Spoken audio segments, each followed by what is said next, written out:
Hello there, this is Cindy at cindybdesigns.com and welcome to today's video.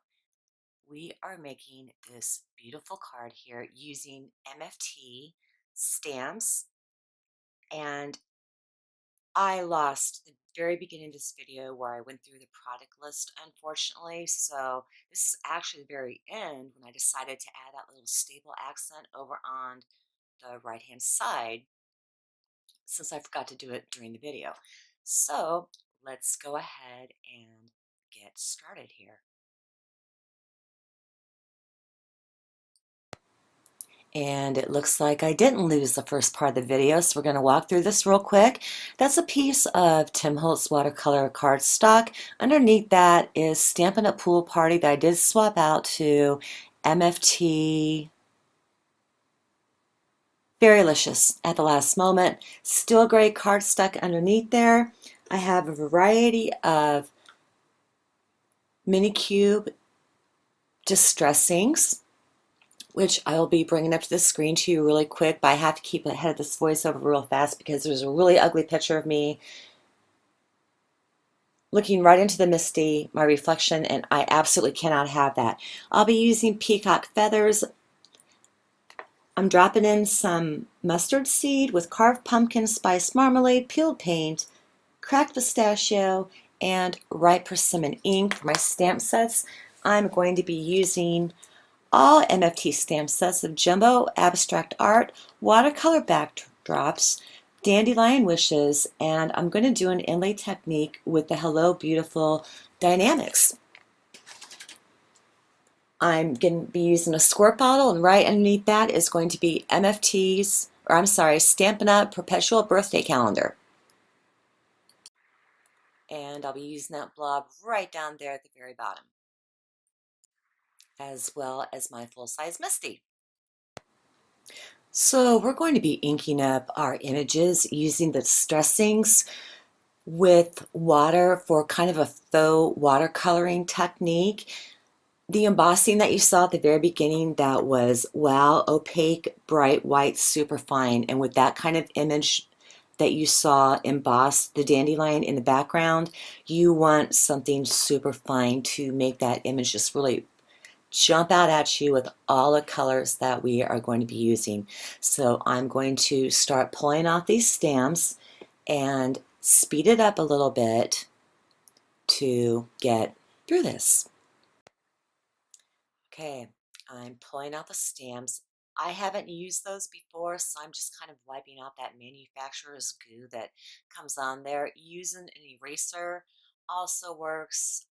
You just want to get that stuff off because you're not going to get good impressions until you season it. First, the mark will season it. Lots of ideas out there that will get you started.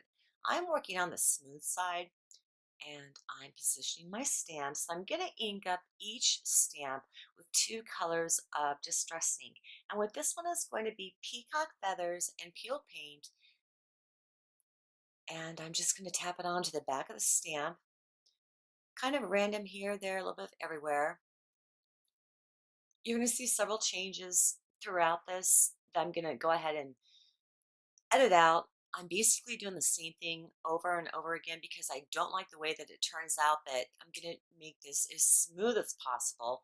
But when you get your ink down there, you want to take a very fine mist sprayer and just spray the daylights out of that and get that ink beating up. I've obviously gone way too dark. I should have stamped it off. You want to wipe up the water around it so it stays contained.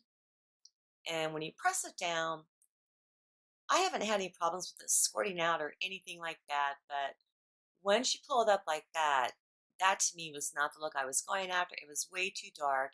And this is where you pick your MISTI up and you just want to move it around and move that ink, or use your fingers or anything that you have available to you. I wanted to add some more of that peeled paint in a little bit. No, I'm sorry, the peacock feathers, and tone down that peeled paint towards the very bottom. It was just too much and too strong. So sometimes you have to clean your stamp off and just monkey around with this. Now, what I prefer to do is also let it dry on its own. I feel that I get more vivid color that way. It's more clear. It represents the colors more. And again, if you don't like it, you have options. Spray it on the paper if you want. You can dab it up, do whatever you want to do, add more ink, take it away. That's the beauty of distress. And when you take away too much, you simply add more ink.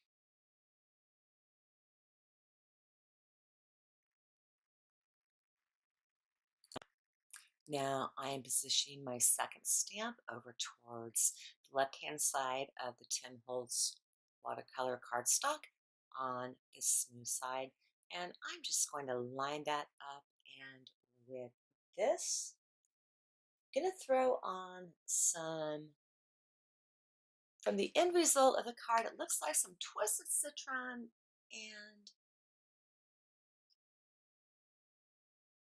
carved pumpkin or spice marmalade. It's in there somewhere. There they are.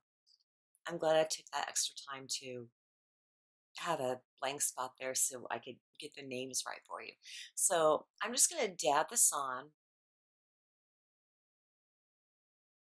and then take the twisted citron. And it's okay that they're cross-contaminating. I'm just going to spray, set it down. I'm paying attention to that left-hand side there because I want to see how that's going to interact with the peeled paint at the bottom, and I'm really hoping I don't get mud, and I didn't, and I completely lucked out, and now I'm helping the ink out. And the beauty of this is that you can just manipulate it as much as you want. Use your fingers, move color around, and just have some fun. So we're starting with our third image. Going to be putting some mustard seed on top. Right now I'm just kind of eyeballing it, sizing up my image, making sure everything's setting the right way. Then I'm going to have some white persimmon on there as well. I have a little bit more orange going on than I like, but I'm going to end up fixing that later on in the long run because you can just keep layering this stuff on top of each other and hope that you don't get mud. It just depends on the colors that you decide to combine together. So I'm going to get that sprayed with my water bottle, and I'm flipping it over like that a little bit just for some more pressure, something different to do and something different to try. And that's all what this is all about, basically, is trying new and different things to see what you can figure out. Did not like that blotch running down into my semi-muddy area over there on the very left. Not too happy about that, but again, it's easy enough to fix. Once again, I can't stress just to play. And this is where you're going to attempt to watch me clean up my mud a little bit. I end up making it worse, but in the long run, I think that it turned out okay, considering this is pretty much the first time I've ever done any technique like this. I've seen it all over the place, but have been very chicken to try it myself, and I think it's time that I start trying some new things. So I'm going to put some more cracked pistachio on there, water it down a little bit, and try and just get that a little bit more color without the mud. And here comes the moment of truth very shortly. And sometimes you have to realize, you know what? Okay, it's time to stop. But of course, I did not. And my fix turned out fabulous. So let's go ahead and get started on that. Now, I am taking that same stamp again and I'm putting it in the middle of the bottom of the image panel where that orange is. I need to darken that up a little bit. I feel it's muddy. I know I'm taking a chance here, but it worked out for me in the long run. no mud. And this is when I decided it was time to stop. And I'm also very happy with the result that I ended up with. Could it be better? Yes, but for my first time, I'm going to leave it alone, and I'm very pleased with how it turned out. So we're going to start finishing up the rest of our card. Okay, I am good with how my little distress inking there is going. Right now, I'm checking to see if my cardstock is completely dry by putting some clear embossing powder on top of my watercolor panel. So just make sure that it all comes off and I'm safe to go ahead and do my heat embossing. So I will be grabbing my embossing buddy from Stampin' Up! And I'm going to put my dandelion image back into the MISTI. I'm going to do a little bit of stamp surgery on top of it that you're going to see coming up pretty shortly. Right about now, I have some respectably warped cardstock I am trying to deal with, and I just want to make sure that that panel stays down all the way. That long magnet on the bottom that you see, you got to get it. Don't use on anything cardstock wise that's less than 100 pounds. It will go ahead and leave a dent. So here I'm going to grab my dandelions. I'm going to pick out 3 images. One's going to be the stem. The other one's going to be kind of like that half circle with all the little, I don't know what those things are called that you blow off dandelions. I know I choked on enough as a kid, but that's going to be the second part. And then I also cut off like a little flyaways that are going to end up in the top right hand side. There you see me sizing up that half circle there. And that's going to go up in the top, I'm sorry, right, more towards the blue, those little flyaways. So I'm going to be doing 3 different impressions here, all embossed with that wow, ultra fine, bright, super detailed embossing powder. So that's what I'm working off of so far. We are going to start getting to embossing, and that is what I'm doing my surgery on. I like the photopolymers, I like to pull them apart just a little bit to stretch them, but not to where they lose their shape, but just so I get a better cut and it's easier to put it back together when I want to use the stamp in its entirety again. So I am going to simply line up all those images like you saw before. I'm going to, once again, grab the heat embossing buddy, take it all over the top of that, and do the 3 different impressions. I'm going to emboss them all 3 different times, 2 or 3, so it turns out good, and it's going to be pretty much that simple there. So we're going to go through this once because you want to be really careful about that stem.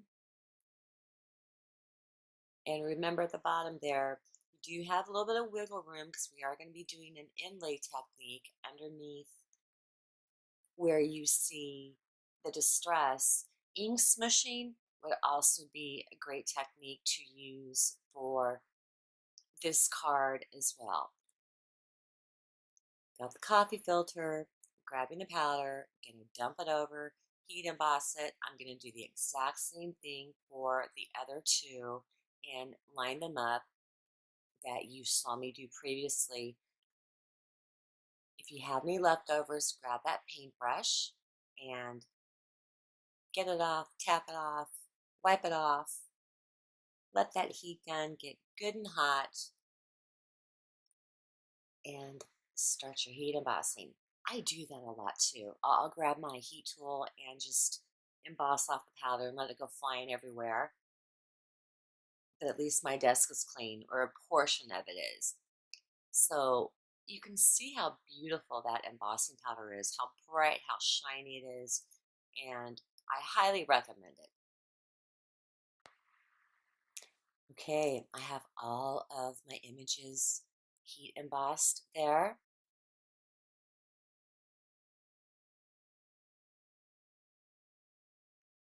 Or I'm trying to anyway. Giving a real quick once over on the back, and there we go.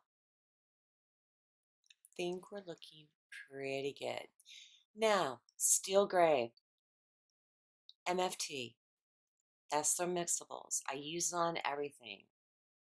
This is the sentiment that we're going to inlay to the very bottom, and I wasn't sure which I liked better, with the shine or without the shine.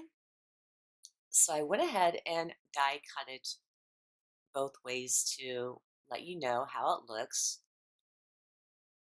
And that's how I figured out what I wanted to use. And with this die, I used the word and then just got a piece of low-tack tape and then just taped it over the top because I don't want it sliding around. And then I have to flip it over, and I wanted to use the top of the other side as well so I can figure out exactly what I wanted to do. So we're going to go ahead and get that done and then do a quick comparison and move along. Okay, I have done my die cutting now, and it's very obvious which side I'm going to pick.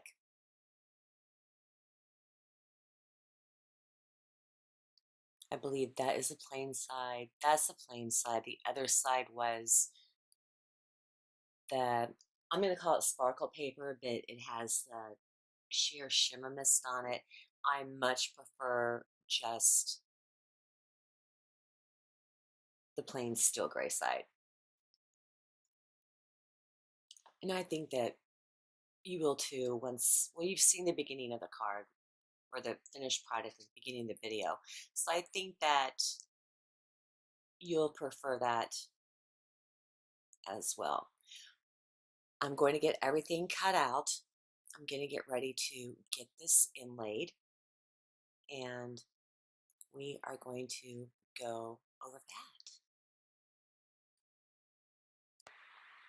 that. And this is where I am going to really super speed up the video to more than double. I have a lot of playing around to do with that inlay panel there, as far as trying to size it up, figure out exactly where I want to get it inlaid, how to die cut it into the watercolor cardstock. That is pretty thick. It is compromised since we've done, well, we've watercolored it, we've done some heat embossing, we've done an awful lot of work to this cardstock here. Granted, it is thick, but we've abused it. So when I do dies like this on thick paper, I run it through a couple times back and forth. I would normally prefer, and I do use an electronic die cutting machine, but before, it cuts deeper. Before you remove anything, flip that cardstock over like you see me do there, because I can't poke that out. It's not die cut through all the way. And that's when I just go ahead and lay it back on top of my die cutting machine with the die face. You can't see it right now, but it's coming. You have the die facing up towards you, and that will give it pressure on both different sides. I did take that off screen. It will give it pressure on both sides so it's more even, and you can pull off what you need to. And as you can tell, I'm having a bear of a time getting that Post-it 3M tape off. It was not fun, but I managed to get the steel gray panel off. That's what it looks like. Any pieces that you poke out, especially in that, the O of the hello in the center there, you want to keep that and put it in a very, very super extreme safe place because you're going to need it to insert it back inside that zero there. So use your poke, or not zero, O. Use your poke tool, mess around, get all that off, and there is our inlay. So I've cut my inlay down to the length that I need to. I'm going to put another piece of cardstock behind the image panel and the inlay just for a little extra security. And then I'm going to do something that I never would normally ever do, and that would be to take spray adhesive, spray it inside my house in the garbage can, and get that adhered. And that's how we're looking so far. Don't worry, I was just going to say that little part at the center of the O, that's going to go in. I'm just going to use some liquid adhesive to get that down. It's easy enough to, it fits perfectly in the middle of the O. And that crystal katana, that little baby one, I love it. It's great. I think that you've seen me use that before. So I'm now going to get that O, the middle of it, adhere to the inside. I hope that you're enjoying my little experimenting with my fading in and out. It's pretty exciting to look at it on this end compared to my videos really suck, and we all know that. And I'm surprised at this one going at 22 minutes right now. But this work took, or this card, it's taken a lot of work. I probably could have shortened it up a lot more, but you know how I am. So I'm just making sure that everything's in there. Probably going to shove a block on top, set it aside, oh yeah, and run off and do something else. This is where I take a perpetual birthday calendar stamp set by Stampin' Up! And go ahead and stamp those little blotches on the bottom underneath the hello on the MFT steel gray card stock. And I'm getting that taped down really well.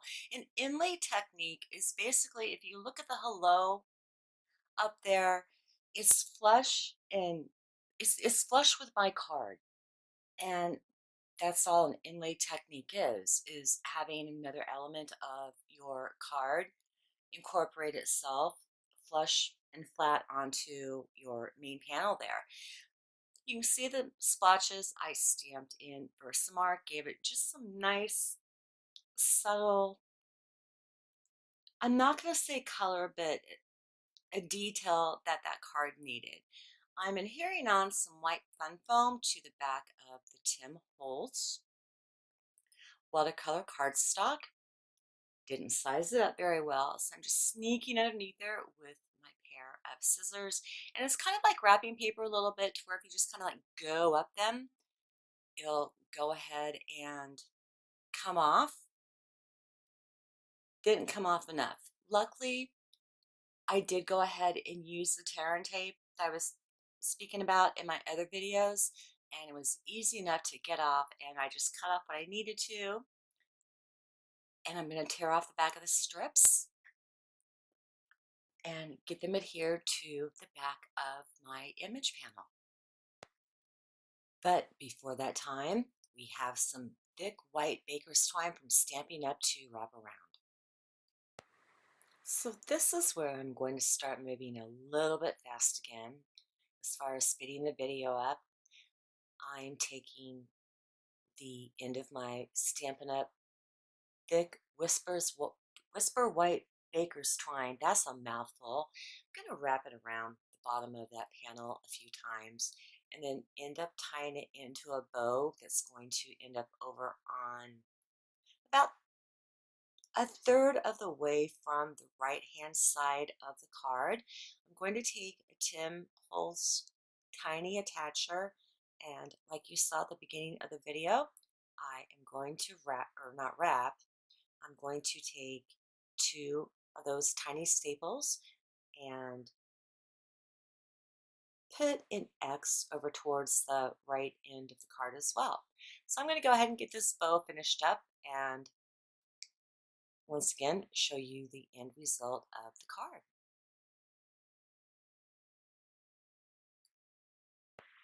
So we're coming along very nicely here. Going to get that bow tied. It turns out pretty good too, for as quick as I get that done, because you know me and bows. We are enemies and the struggle is real.